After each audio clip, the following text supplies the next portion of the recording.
Não sei como foi ser domingo, não sei como foi ser final de semana. O meu foi muito bom, estava em offline, estava na Chapada, ninguém sabia onde eu estava. E aparecer hoje. Mas, não sei o que vocês fizeram, como vocês chegam aqui nessa noite, mas sei que Deus tem algo para nós, mas não é aquela ideia que a gente talvez pense que Deus está aqui na igreja esperando nós chegarmos, para Ele abrir a porta e nos receber e aí poder falar algumas coisas. Não, mas como Ele está conosco todo o tempo, né? E o culto aí no domingo à noite é algo que nós podemos fazer juntos, né?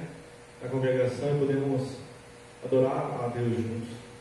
Talvez isso se perdeu ao longo dos tempos na igreja. A ideia é que nós temos a concepção de culto hoje está parecendo mais algo ligado a uma terapia, ou a uma cura, ou uma busca por algo, e não para adorar a Deus, porque Ele é digno de adoração e louvor, e eu sou pequeno, frágil, e Ele é o meu Senhor. Mas queremos também agradecer. Que Ele lembre de nós. Que o seu favor vem em direção às nossas vidas.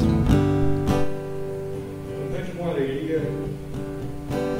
Do jeito que você está, ou fique à vontade para bater palmas, para ficar em pé, sentado.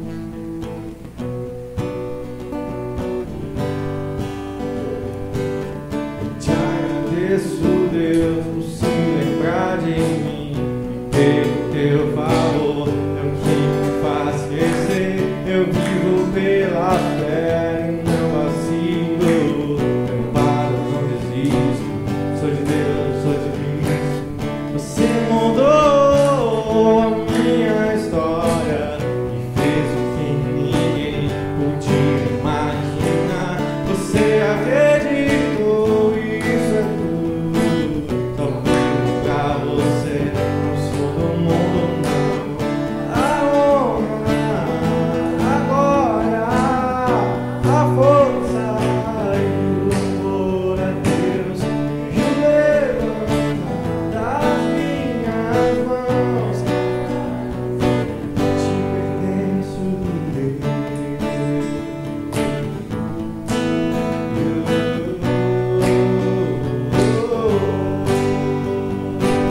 Eu te agradeço, Deus, que no deserto não me deixou morrer, ninguém desanima, e como aquela mãe não desiste.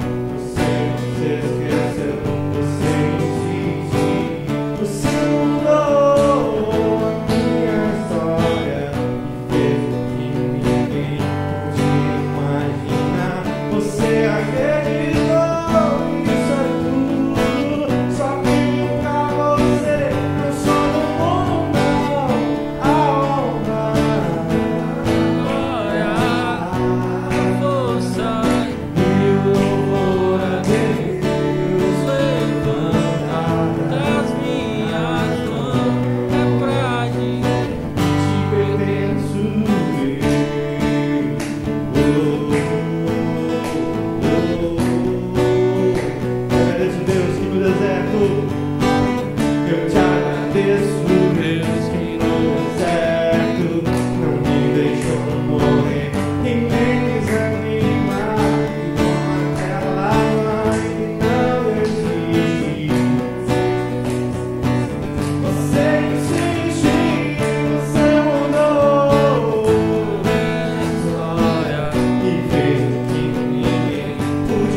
Deus, e o levantar das minhas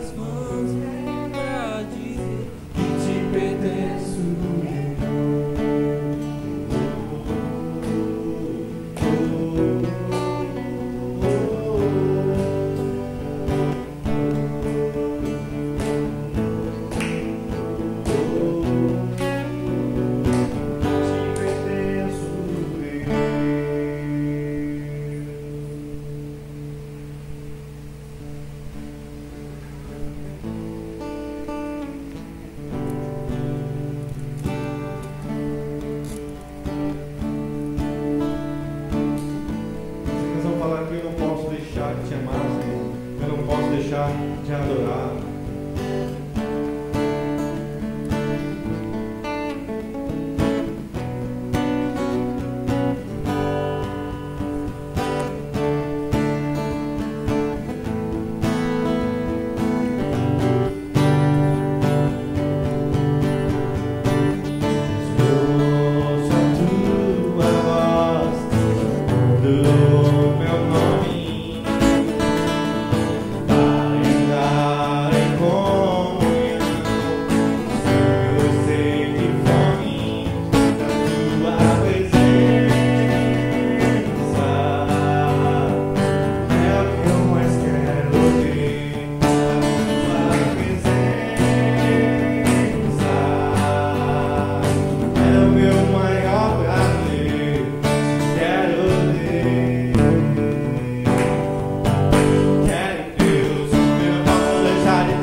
Sobre estar seguro nos braços daquele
nós ao caminho mau,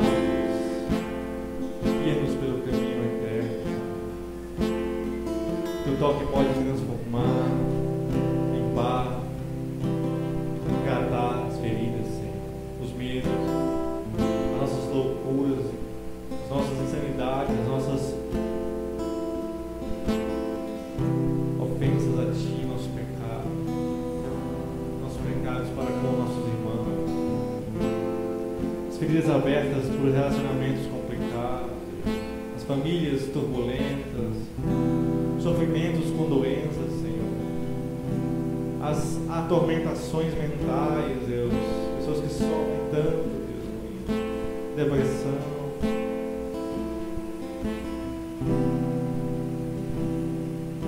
as mazelas que nós carregamos muitas vezes em nossas vidas e acumulando pedaços, ceras, Senhor, coisas que nós deixamos para depois e empilhamos no nosso coração pilhas e mais pilhas de pecado e de dor. E às vezes parece que nós somos uma panela de pressão prestes a explodir. Mas o toque mais puro, o amor mais seguro do mundo é o Teu. O toque mais puro, o amor mais seguro do mundo é o Teu, Senhor.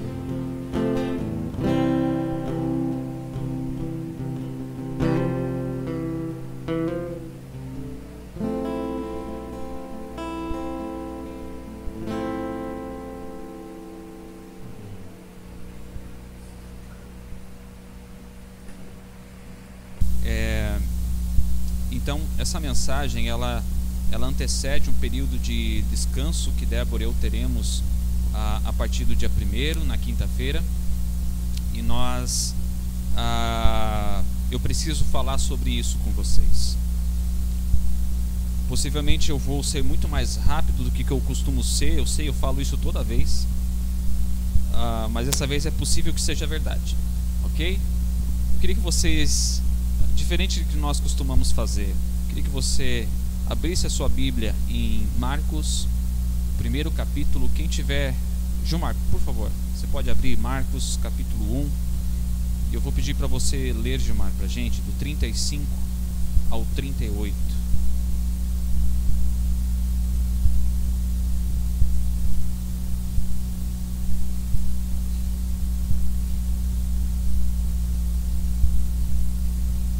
Marcos capítulo 1, versículo 35 até o 38. De madrugada, quando ainda estava escuro, Jesus levantou-se, saiu de casa e foi para um lugar deserto, onde ficou orando.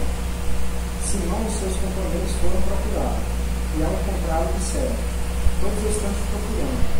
Jesus respondeu: vamos para outro lugar, para os povoados vizinhos, para que também lá eu pregue.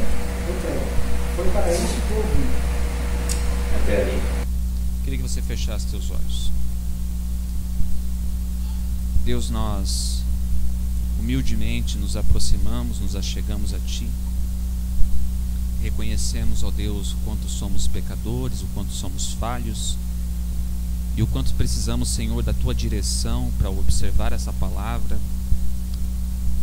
O quanto precisamos que o nosso coração esteja aberto e sensível.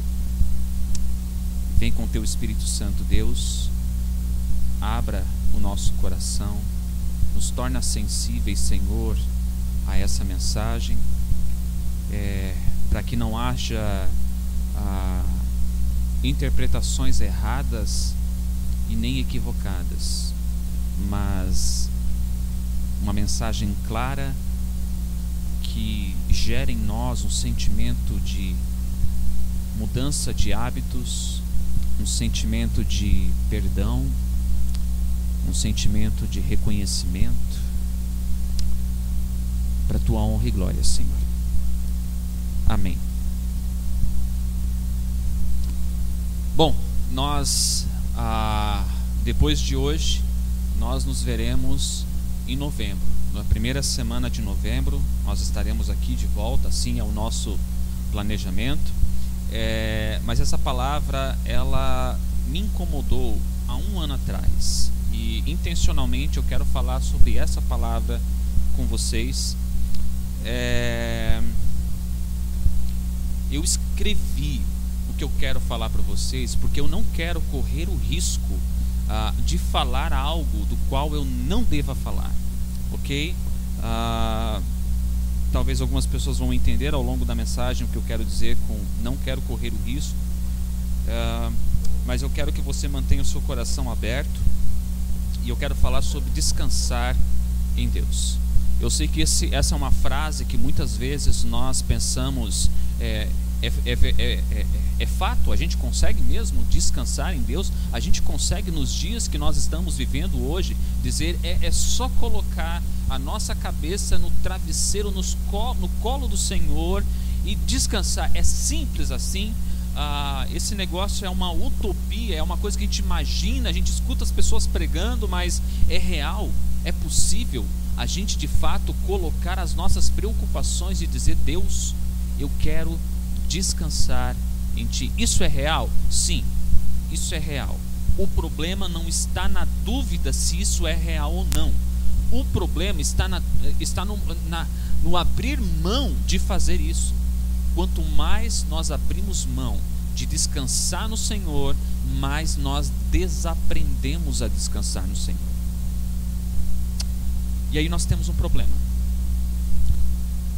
porque por um longo tempo eu desaprendi a descansar no Senhor, e há uma consequência quando nós não descansamos no Senhor. Perceba comigo, olha que o versículo 1 do capítulo 1 de Marcos 1, versículo 35 diz: de madrugada, quando ainda estava escuro, Jesus levantou-se, saiu de casa e foi para um lugar deserto, onde ficou orando. Deixa eu trazer uma curiosidade para quem acha que Jesus não tem casa. Jesus saiu de casa. Nós temos lá em Mateus um trecho que fala que Jesus recebia seus amigos em casa. Jesus tinha uma casa, mas quando ele saía para evangelizar outros lugares, ele não tinha onde repousar a sua cabeça.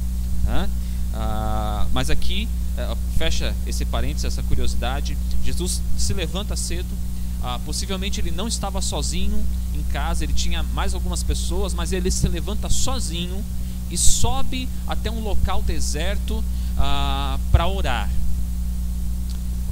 Isso me chama a atenção da seguinte maneira: Jesus estava orando e Jesus era Jesus. Jesus era Deus. Eu não sei se você já percebeu quantas vezes Jesus, a Bíblia relata Jesus saindo do meio de uma multidão e se afastando e ficando num lugar sozinho para orar. Se Jesus, que era Jesus, levava tão a sério esse momento com o Pai, você já se perguntou o quanto você leva a sério o seu momento com Deus? O quanto você leva a sério o levantar cedo e falar com o Senhor, o colocar as suas mágoas, as suas alegrias, os seus sentimentos diante do Senhor? O quanto você leva a sério isso? Jesus levanta cedo, vai até um local deserto, e a importância que nós vemos que Jesus dá a isso me faz pensar que importância eu deveria dar a esse tempo com Deus. Não por ser pastor. Eu normalmente faço uma brincadeira que eu já escutei pessoas falarem sem ser brincadeira, não para mim e nem aqui, com colegas meus, pastores no sul. Quando alguém chega e diz: pastor, é aniversário do meu filho, o senhor ora? E aí o pastor, eu me sentiria muito honrado de poder orar por alguém que está fazendo aniversário, mas o meu medo é que em algumas vezes no sul a gente já viu pessoas falarem isso com o pensamento de: o pastor é o pago para orar aqui, ele não faz mais que a sua obrigação. Pessoalmente, eu penso, é verdade, eu não faço mais que a minha obrigação de orar. Se a pessoa acha que eu estou fazendo porque eu sou pago, o problema não está em mim que oro, o problema está na pessoa que pensa isso a respeito de mim. Ela deveria orar tanto quanto eu oro por esse aniversariante, mas eu me sinto honrado por poder orar por esse aniversariante. Agora percebe que a questão da oração vai muito além de uma questão de obrigação. mas a obrigação a gente não retira do fato. A cada manhã em que eu levanto, eu abro a minha Bíblia, eu falo com o Senhor. Eu faço isso por alguns motivos. Primeiro, eu sou obrigado a fazer isso. Eu preciso fazer isso. É uma necessidade fazer isso. Segundo, eu escolho fazer isso. Fica esquisito, né? Eu escolho fazer algo do qual eu sou obrigado. É mais ou menos isso. Eu escolho, mas antes de eu escolher, eu sei que é uma questão de vida ou morte. Eu preciso fazer isso. Qual é o sentimento que você tem quando você fala com o Senhor? Ou, deixa eu te perguntar, qual o sentimento que você tem quando você vê Jesus indo para um lugar deserto buscar o Senhor? Qual foi a última vez que de fato você buscou o Senhor? A oração, ela tem um poder, presta atenção nisso. A oração, ela tem o poder de dissipar os planos, os sonhos que não fazem parte dos planos de Deus. E é aí que eu vou começar a apontar um pecado da minha vida. Porque por um longo período eu comecei a usar a oração mais para estar conectado com as pessoas da comunidade do que para mim estar conectado com Deus. E logo, não muito tempo, logo eu percebi que eu já não falava mais com Deus sobre mim.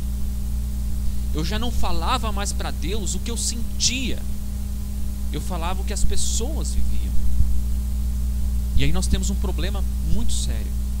E aí começa os princípios de dores que eu quero relatar para vocês. Olha para mim, olha comigo no versículo 36 e 37. Simão e os seus companheiros foram procurá-lo. E ao encontrá-lo, no 37, ao encontrá-lo, disseram: todos estão te procurando. Olha só, se eu me colocasse no lugar de Jesus, diante dessa frase de Simão, todos estão te procurando. Senhor, todos estão te procurando para uma selfie. Senhor, todos estão te procurando para jogar lá no grupo do WhatsApp uma foto com o Senhor. Senhor, as pessoas precisam te ouvir. Eu estou agora, deixa eu me colocar no lugar de Simão, no lugar de Jesus. E aí Simão se aproxima de mim e diz assim: Pastor Romilton, todo mundo está te procurando. 3 sentimentos surgem no meu coração.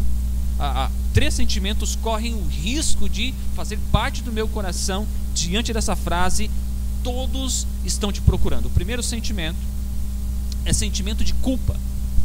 E eu não sei se você já teve esse sentimento. Eu já tive. Sentimento de culpa. Mas culpa por quê? Culpa de pensar assim: todos estão me procurando, puxa vida, e eu estou aqui orando, gastando tempo à toa.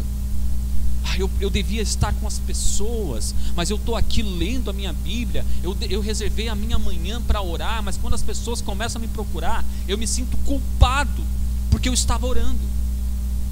Esse é o primeiro sentimento que eu já senti algumas vezes. O segundo sentimento é um sentimento de urgência, e talvez você já tenha sentido também. Eu escuto Simão me dizer: todos estão te procurando, e o meu segundo sentimento de urgência diz o seguinte ao meu coração: vamos correr, corre para ajudar esse povo. Eles precisam de mim, eles precisam de ajuda, eles precisam que eu rasgue toda a minha agenda e corra para essa urgência. E aí tem uma coisa interessante, nós precisamos entender uma coisa: a urgência rouba a prioridade. Inúmeras vezes, quando a urgência chega, ela inúmeras vezes rouba o que é prioridade. Não é porque é urgência que seja prioridade. Quando nós olhamos para a nossa vida espiritual, a gente precisa começar a pesar o que é urgente e o que é prioridade. Eu lembro de um testemunho de um pastor, pastor que já se aposentou, mas ele era pastor numa igreja na Coreia do Sul, em Seul. Ele disse que um dia o ditador do país ligou para ele. Ele era pastor da maior igreja da Ásia, a maior igreja da Ásia, uma igreja que precisava fazer 5 a 6 cultos por domingo para conseguir atender a demanda das pessoas. Uma igreja que tem um tamanho de um estádio de futebol e ainda precisa fazer 5 cultos para conseguir atender no meio da Ásia. Esse pastor disse que o ditador do seu país ligou para sua secretária e disse: eu preciso conversar com o pastor Paul. E a secretária, tremendo no telefone ao estar falando com o ditador, disse: ele não pode lhe atender agora. E o ditador falou: como é? Você sabe com quem você está falando? E segundo esse testemunho, a secretária, tremendo ainda mais, disse para o ditador: é que você não sabe com quem ele está falando.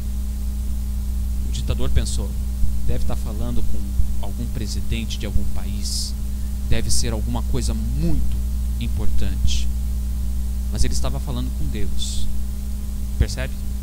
A urgência muitas vezes rouba a prioridade, e nós precisamos tomar cuidado com isso. Agora,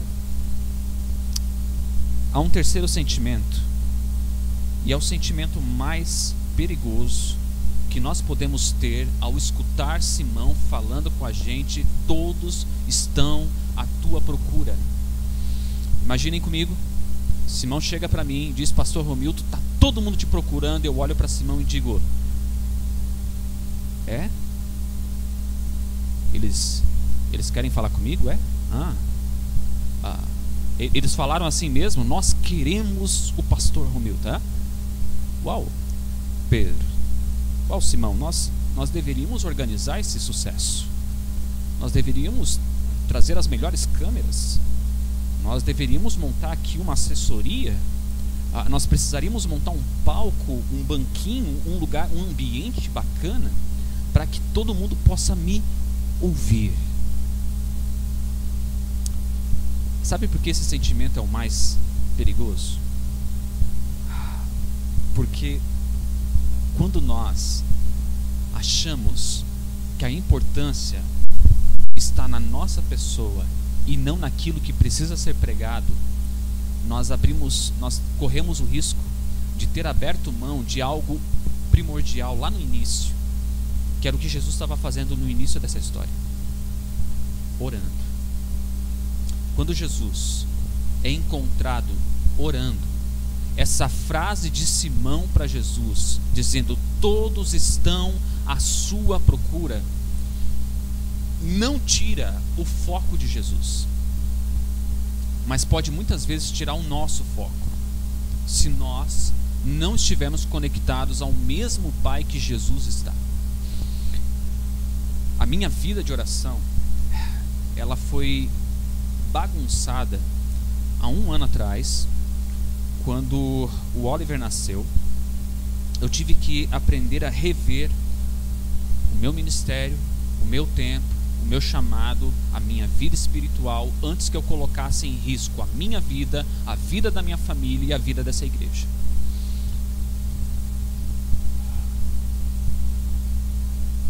Versículo 38, Jesus vai responder para eles, e perceba o que nós podemos aprender da resposta de Jesus.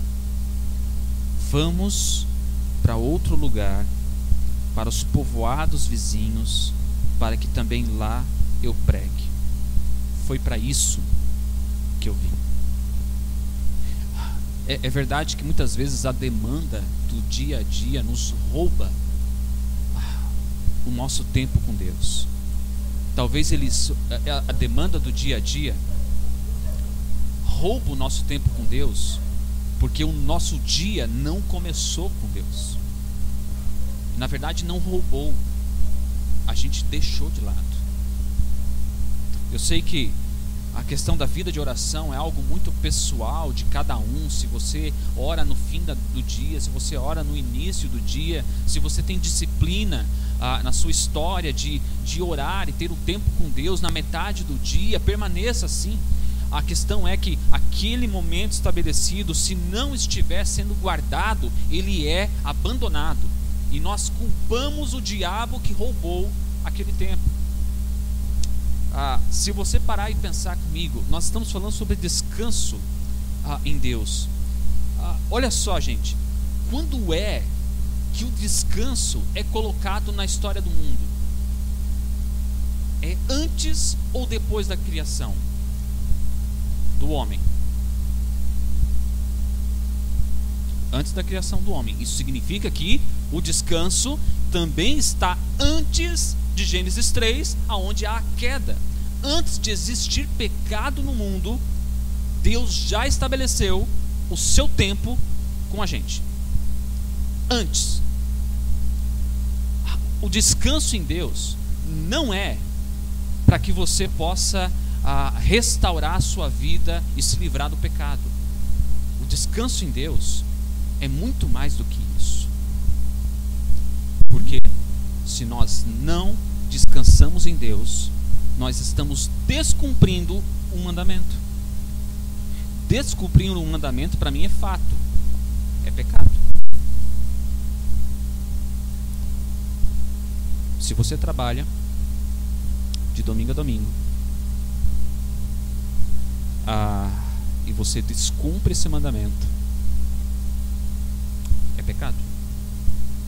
E eu sei que parece que essa cláusula ela não, a gente até talvez pode chegar a dizer: pastor, mas isso é assim. Antes a gente podia talvez pensar assim, né, mais radical, mas hoje, ok, então vamos fazer assim. Vamos remover dos 10 mandamentos a questão de adulterar. Vamos tirar. Nós podemos fazer isso? A gente até pode tirar, mas não significa que ele não exista. Não significa que nós não devemos fazer isso. Consegue entender? Nós podemos sim abrir mão de alguns dos mandamentos, mas não significa que eles ainda não sejam vigentes para os nossos dias hoje. O descanso continua sendo uma ordem. Nós precisamos descansar no Senhor. Mas eu preciso te chamar a sua atenção. Descansar, eu não estou falando em você dizer amanhã é sábado, que bom, Senhor, que amanhã é sábado, né? Amanhã eu vou levantar cedo, Senhor. Por quê? Porque eu quero lavar o carro bem cedinho. Depois eu passo na padaria, eu compro um pão, eu chego para a família, já preparo o café e a família vai estar lá empolgada porque alguém levantou cedo e preparou aquele café, aquele momento especial. Senhor, que bom que tu me deu o sábado, porque também amanhã eu vou parar um pouquinho para bater aquela bolinha com o pessoal, que faz um tempo que eu não posso mais bater aquela bola com o pessoal, né? Então essas coisas, Senhor, que bom que tu me presenteou com esse dia de descanso.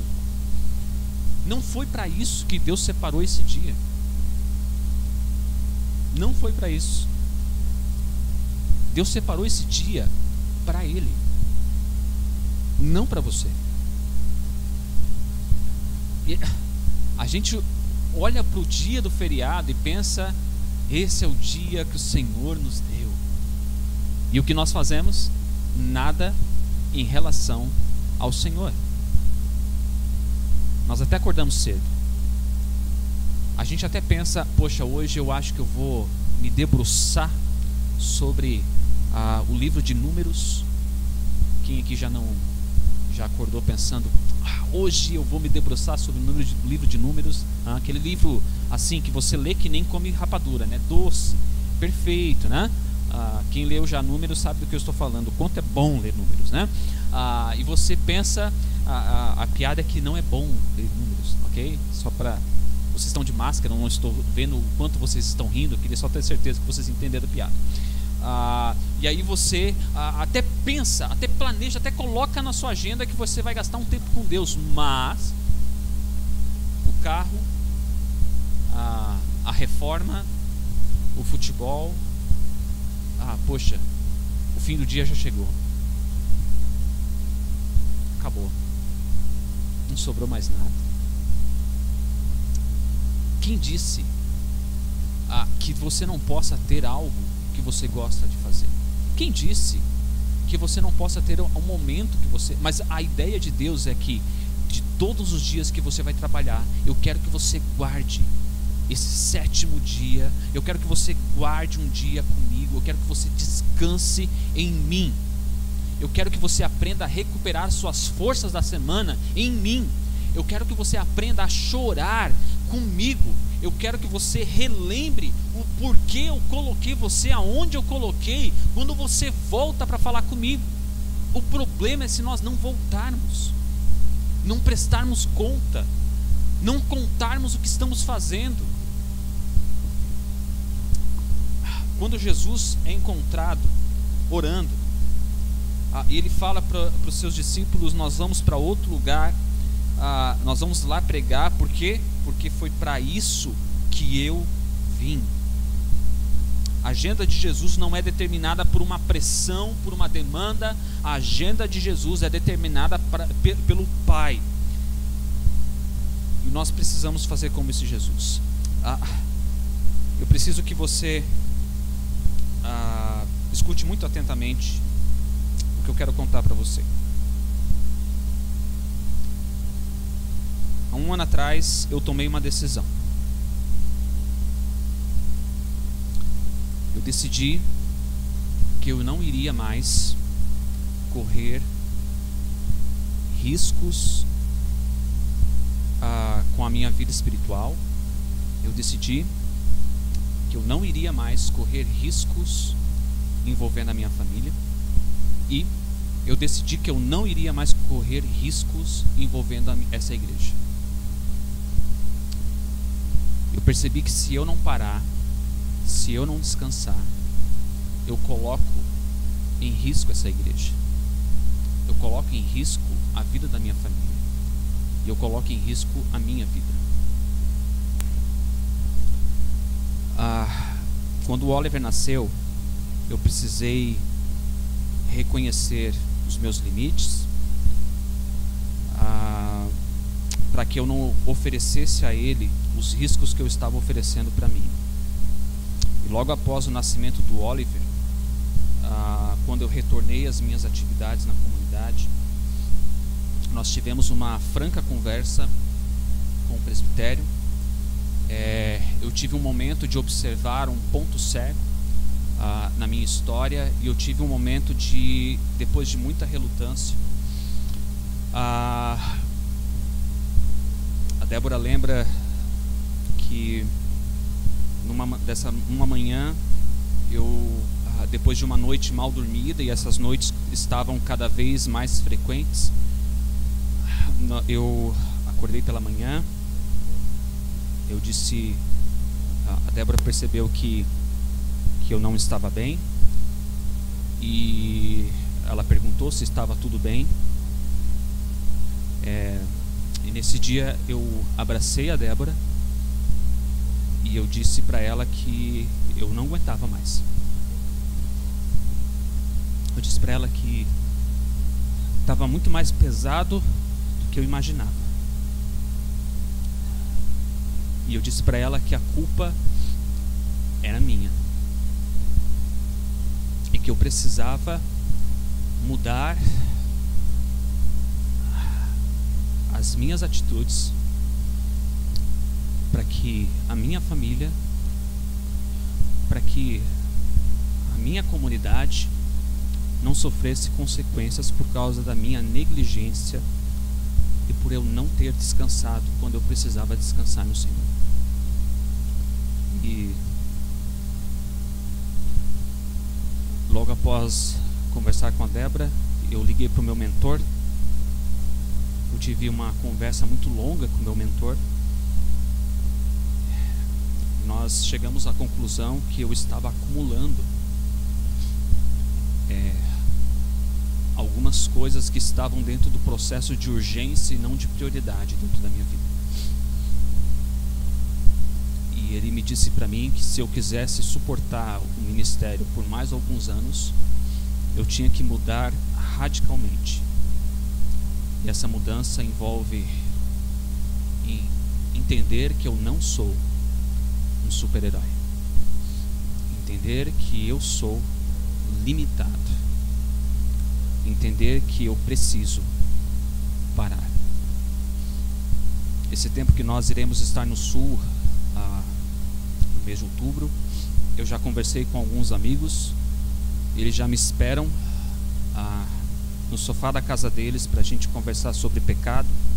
Eles já estão me aguardando para a gente conversar sobre decisões erradas. Eles me aguardam para orar por mim, e eu já dei o sinal de alerta a eles, dizendo que eu preciso disso. É interessante que na nossa cultura dos dias de hoje nós vivemos dias em que nós, por mais que a gente diga é verdade, nenhum de nós somos super-heróis, mas muitos de nós esperam um pastor que esteja a 15 centímetros do chão, que não ande, flutue, que só falte ir para o púlpito com uma capa.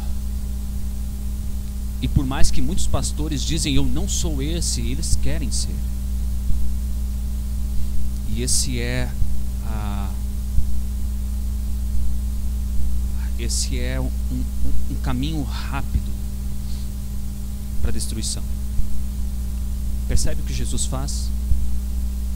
Jesus olha o apelo que Simão faz, dizendo que todos anseiam ver ele. E Jesus diz: mas nós não veremos. Nós iremos para outra cidade. Nós iremos pregar o evangelho em outra cidade. Porque foi para isso que eu fui chamado. Quando nós abrimos mão do tempo de descanso no Senhor, a gente esquece as prioridades.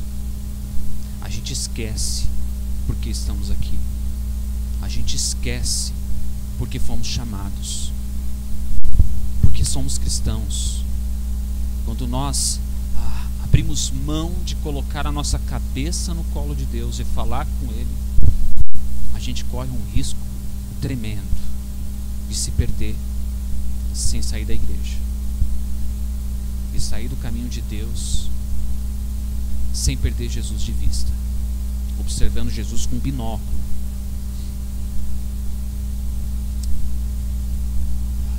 É muito importante que a gente busque com clareza qual é a vontade de Deus para a nossa história. E eu queria que você fechasse teus olhos.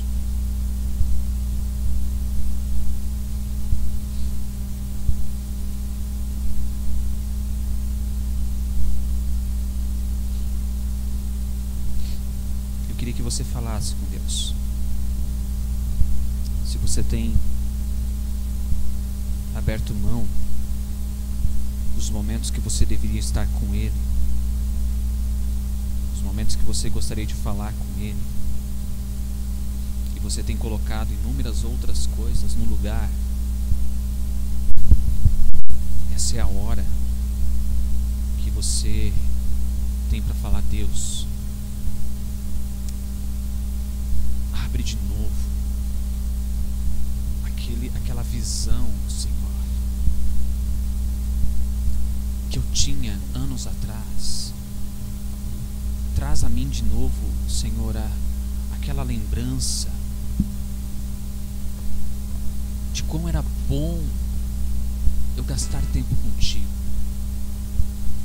Me faz, Senhor, voltar a esse amor que estava transformando a minha história, mas em algum momento eu comecei a empilhar na minha agenda, no meu tempo, muitas outras coisas.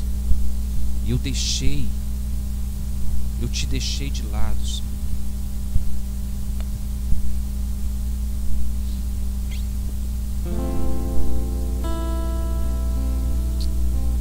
Esse é um momento muito específico entre você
dizer para Ele que você precisa voltar para esse caminho, que você precisa retornar, relembrar, reviver aquelas sensações que você tinha com Deus. Aonde foi o momento que você começou a abandonar o seu tempo com Deus? Foi aonde que isso tudo começou? Que lugar? Que situação? Se nós queremos achar algo que perdemos, nós precisamos retornar pelo caminho que fizemos, refazer os nossos passos para encontrar aonde possivelmente perdemos. Faça assim agora com o Senhor. Parar, descansar, significa reconhecer erros, significa procurar um colo, significa olhar e avaliar a sua história, entender o período de convergência que nós vivemos.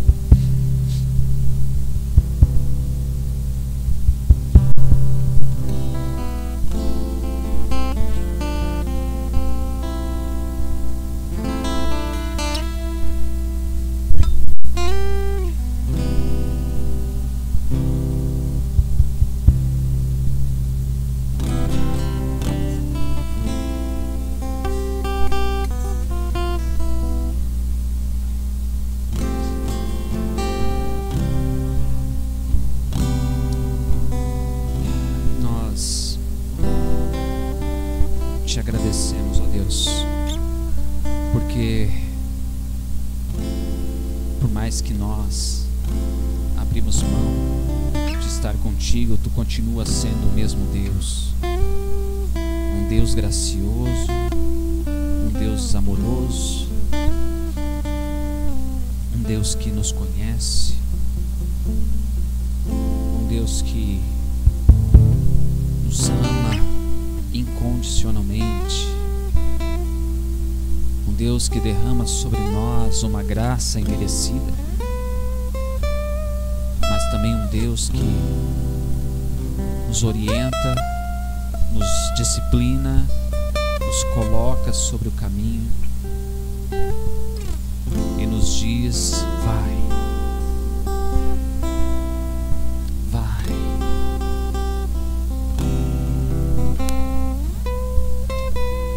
Te louvamos, Senhor,